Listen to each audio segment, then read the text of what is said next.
Hello everyone. Today we are going to see a story from Standard 7 subject English. Name of the story is Teeny Tiny. Do you know what is mean by teeny tiny? Teeny tiny means very small. This is a story about a short small woman who lives in teeny tiny house. So this is very interesting funny type story. So let's see the story. Once upon a time, there was a teeny tiny woman who lived in teeny tiny house in a teeny tiny village. Now, one day, this teeny tiny woman tied her teeny tiny scarf and went out of her teeny tiny house to take a teeny tiny walk. And when this teeny tiny woman had gone a teeny tiny way, she came to a teeny tiny gate. So the teeny tiny woman opened the teeny tiny gate and went into the teeny tiny churchyard. ही एक story छोट्याशा बाईची आहे. Imaginary story आहे. जसं की आपण मूवीमध्ये जजंतरम ममंतरम मूवीमध्ये बघितले छोटे छोटे बुटके बुटके लोक असतात. तशी ही एक टीनी टायनी वुमन आहे जी तिच्या टीनी टायनी हाऊसमध्ये राहत असते आणि एकदा ती बाहेर फिरायला निघते तिचा टीनी टायनी स्कार्फ बांधून. जाताना तिला रस्त्यामध्ये एक छोटं गेट लागतं. ते पण छोटंच असतं टीनी टायनी. त्या गेटला बंद करून ती टीनी टायनी वेनी एक चर्च यार्डमध्ये जाते. चर्चमध्ये तर ते चर्चही टीनी टायनी असतं. And when this teeny tiny woman had got into the teeny tiny churchyard, she saw a teeny tiny bone on the teeny tiny grave. And teeny tiny woman said to her teeny tiny self, "This teeny tiny bone will make me some teeny tiny soup for my teeny tiny supper." चर्चमध्ये गेल्यानंतर तिला एका ग्रेववर ग्रेव म्हणजे जिथे मृत माणसाचे शरीर पुरले जाते तिथे तिला एक हाड दिसतं आणि ती ते हाड उचलते आणि ती म्हणते की आता याचं मी सूप बनवेल सपरसाठी. Supper means the last meal, night meal, आपण ज्याला डिनरही म्हणतो.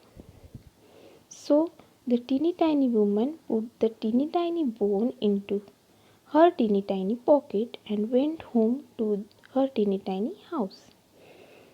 ती टीनी टायनी वुमन मग ते बोन तिच्या पॉकेटमध्ये टाकते आणि घरी जाते. नंतर काय होतं बघा.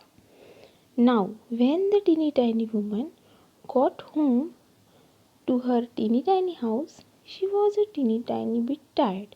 So she went up her teeny tiny stairs to her teeny tiny bed and put her teeny tiny bone into teeny tiny cupboard. And when this teeny tiny woman had been to sleep teeny tiny time, she was awakened by a teeny tiny voice from teeny tiny cupboard which said, "Give me my bone."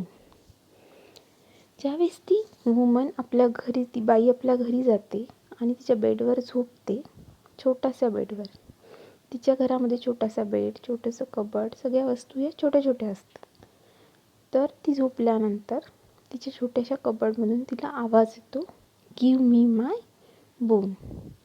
बघा अचानक असा आवाज आल्यानंतर काय होईल, आपण काय करू, रिॲक्ट साहजिक की घाबरणार. तर ती सुद्धा तो आवाज ऐकून घाबरते. अँड दिस टीनी tiny woman was a teeny tiny bit frightened.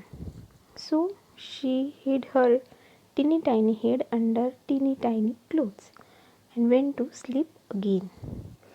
And when she had been to sleep again a teeny tiny time, teeny tiny voice again cried out from teeny tiny cupboard a teeny tiny loud, "Give me my bone." घाबरल्यानंतर ती पूर्ण पांघरून अंगावर घेते आणि झोपी जाते. पण थोड्याशा काळाच्या अंतराने तिला पुन्हा तो आवाज येतो आणि जो की पहिल्यापेक्षा थोडासा लाऊडर असतो, "गिव्ह मी माय बोन." आता ती खूप घाबरते. दिस made the teeny tiny woman a teeny tiny more frightened. So she did her teeny tiny head a teeny tiny further under the teeny tiny clothes And when teeny tiny woman had been to sleep again, teeny tiny time, the teeny tiny voice from the teeny tiny cupboard said again, a teeny tiny louder, "Give me my boo." पुन्हा तसंच घडतं. ती आणखी थोडीशी घाबरते आणि पुन्हा पांघरून घेऊन झोपी जाते. तर थोड्याशा कालावधीनंतर पुन्हा तिला आवाज येतो, गिव मी माय बोन. आता ती खूप घाबरलेली असते.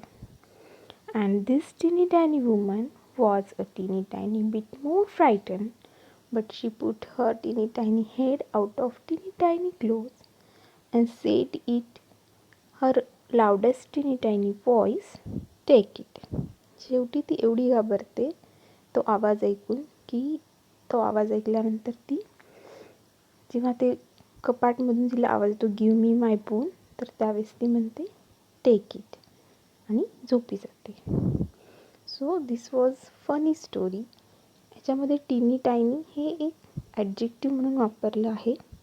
ॲडजेक्टिव्ह म्हणजे नाऊनबद्दल जे एक्स्ट्रा माहिती देतं ते. सो कशी वाटली स्टोरी? थँक्यू.